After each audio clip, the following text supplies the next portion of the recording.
Okay, good morning guys. Let's discuss neutrophils or polymorphonuclear leukocyte.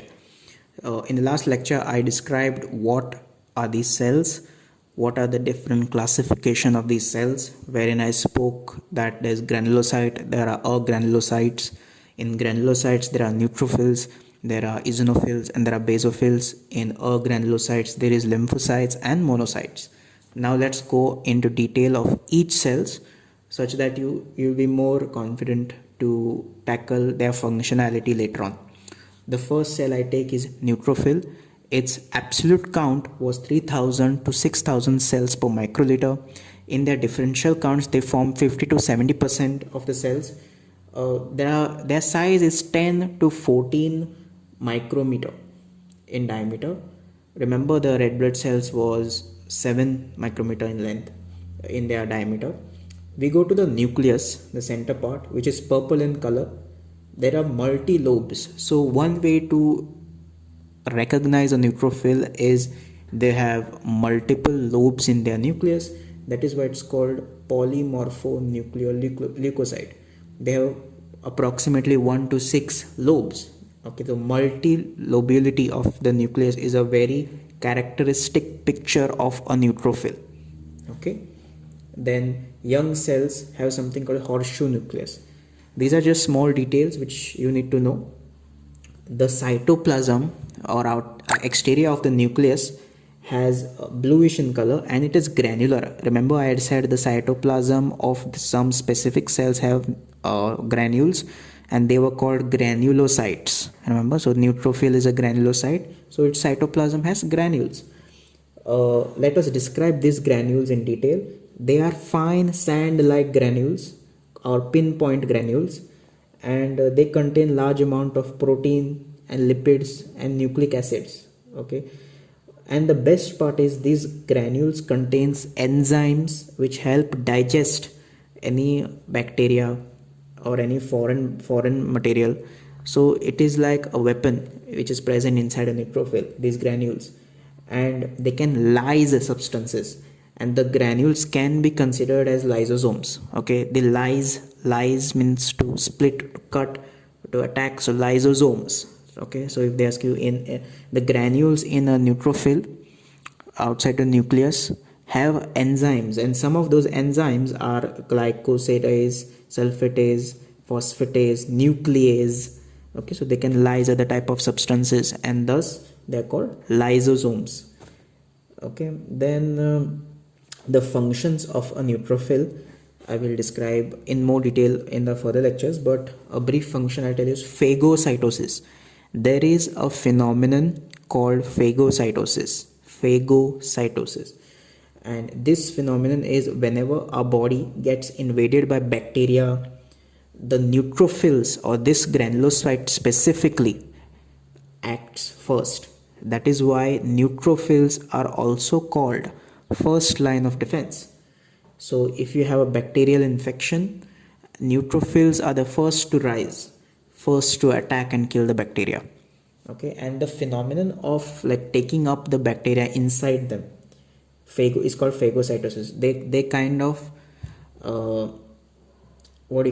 they ingest the bacteria. Okay, the neutrophils, this white blood cell of our body, it eats the foreign body or the bacteria and lyses it using lysosomes or granules or other enzymes, and this forms the first cell defense of our body and against bacterial infections. So neutrophils are very important when it comes to bacterial infections. Okay, even if you have say urinary tract infection or any infection, when you do your blood work and you see your neutrophils are much higher than what they should be, the first suspicion is that you may have an infection, mostly bacterial. Yes, it can rise in viral infections also, but more commonality which is seen or observed is in bacterial infections. So first line of defense is your neutrophil. Now they also contain fever producing substance. So endogenous pyrogen. Pyrogen means fever producing. Endogenous is from inside. So these neutrophils secrete chemicals called as endogenous pyrogens, which are very important in the pathophysiology of formation of fever. So when you get infected by say a bacteria, your neutrophil will also release certain substances which cause fever. Those are called endogenous pyrogens. Okay, endogenous word means interior or from the inside. Exogenous is exterior, exo, outside. Okay, pyrogen is fever. Now I'll discuss neutrophilia. So neutrophilia means, remember I said philia and pinia.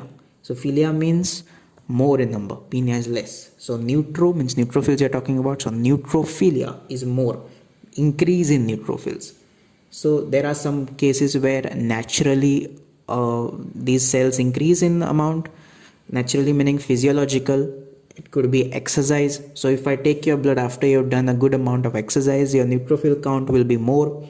It won't be very high, but it will be pretty high. Then after injection of epinephrine, there's a compound called epinephrine. Then pathological. This is very important. You need to know when neutrophils rise.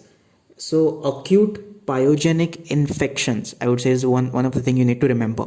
Acute means right now, early, or not something which takes time. So acute is a fast happening incident, or acute pyogenic infection. Acute pyogenic infection means pus forming infections.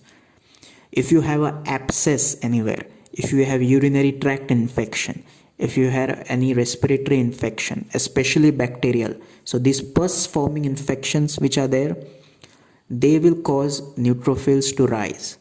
Okay. Then also following tissue destruction. Tissue means part of, in simple language, it's a part of a body, let's say. Tissues. There are different types of tissues. There's neural tissue. Okay. Different types of body part.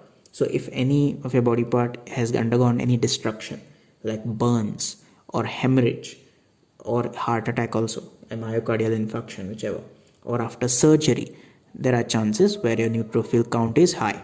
That time the doctor doesn't think, oh, it could be infection. But I'll tell you, many of the doctors do. Whenever they see a higher neutrophil count, they are always alerted that it could be a bacterial infection, most probably. Okay, there are chances when it could be viral also, but most probably whenever there is a high neutrophil count, remember it could be a bacterial infection. Okay, this is you don't have to know it like a very hardcore statement. You just have to kind of realize that, oh, so your neutrophil count is high, it could be bacterial infection. Is it, how high is it? Is it on the borderline, or is it very high? Okay, so it could be infection, could be surgery you're recovering from. Have you exercised and then removed the blood sample? So it depends again. Okay, we are learning physiology first. We are learning what's normal first. Okay.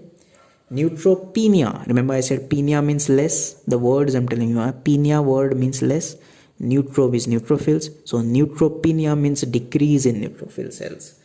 Okay, if your count is less than 3000 cells per microliter, or your percentage of differential count is less. Mostly in children, it's apparently less. A bit, the neutrophil count is less in children. Typhoid, viral infection, and bone marrow depression. Remember this. If your neutrophil cells are very less, it could be your bone marrow issue. Most of the time can be happening. Not most of the time, rarely also can happen. Viral infection can be typhoid. Okay, this is just a small gist. So neutrophil cells I have discussed. Next cell will be eosinophils in the next episode.